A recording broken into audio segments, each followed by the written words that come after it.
उस्ता Mohammad national party के सदर Nawaz Bloch की क़यादत में शहीद अकबर बलोच की कातलों की अदम गिरफ्तारी के खिलाफ प्रेस क्लब उस्ता मोहम्मद के सामने एहतजाजी मुजाहरा किया गया। मुजाहरीन ने खिताब में वश न्यूज से बातचीत करते हुए रहमान रहीम, मैं एज ए ज़िला सदर नेशनल पार्टी हम अपने शहीद दोस्त अकबर बलोच के कत्ल के हवाले से जो ये रैली निकाली गई है, मैं मुतालबा करता हूँ वक्त से और वहाँ के इलाके के इंतज़ामिया से कि कातलों को जल्द गिरफ्तार किया जाए। बड़ी मेहरबानी। बलोचिस्तान में सियासी कारकुनों की इदारों के पुष्टपनाही में गार्ड होल्डर के हाथों कत्ल करना किसी अलमिया से कम नहीं। बलोचिस्तान के हालात को दानिस्ता तौर पर गलत ट्रैक पर ले जाने की कोशिश की जा रही है। ये बुनियादी वजह में से कि चीरुष पेशा कैसे मैं एक अजीम संगत डिस्ट्रिक्ट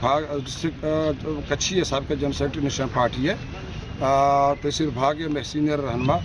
अकबर बलोच के शहीद शुदा हमदा से सरेरा दिन दिहाड़े आयर किसी जनाब बीदा नेशनल पार्टी एक से MLA बाज मुजम्मत खने नेशनल पार्टी है कि अजीम साथी नेशनल पार्टी के बास एक मुतई इलाके संगत है इसके महरूम भी था और मैं हमें इंतजामिया से कच्छी ज़िले इंतजामिया कच्छी पुलिस भाग पुलिस से मुतालबा है मुतालबा है कि मैं अजीम संगत है अकबर बलोच शहीद अकबर बलोच कातिल से गिरफ्तार मुतालबा किया कि शहीद अकबर बलोच के कातिलों को फौरी गिरफ्तार किया जाए और सियासी कारकुनी की तहफ़्फ़ुज़ को यकीनी बनाया जाए। कैमरा टीम के साथ अली हसन बलोच, वश न्यूज, उस्ता